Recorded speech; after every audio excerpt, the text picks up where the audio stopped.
আপনি কি সবাইকে খুশি করতে গিয়ে দিন শেষে নিজেই একা হয়ে যান? সবার মুখে হাসি ফোটাতে গিয়ে নিজের আয়নার সামনে দাঁড়িয়ে নিজের হাসিটাই কি ভুলে গেছেন? মনে রাখবেন, আপনি কোনো জাদুকর নন যে সবাইকে সন্তুষ্ট করতে পারবেন। সবাইকে খুশি করার চেষ্টা করা মানে হলো নিজেকে ধীরে ধীরে ধ্বংস করা। সমাজ আমাদের শিখিয়েছে না বলা মানেই অভদ্রতা।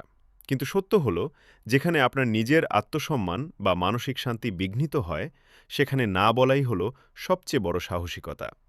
আপনি যখন সবার সব আবদার পূরণ করেন, তখন মানুষ আপনাকে দয়ালু ভাবে না, বরং আপনাকে সহজলভ্য বা অমূল্য মনে করতে শুরু করে। যারা আপনার সীমানা বোঝে না, তাদের খুশি করতে গিয়ে নিজের ওপর অন্যায় করবেন না। নিজের কাপে চা না থাকলে আপনি অন্যকে ঢেলে দিতে পারবেন না।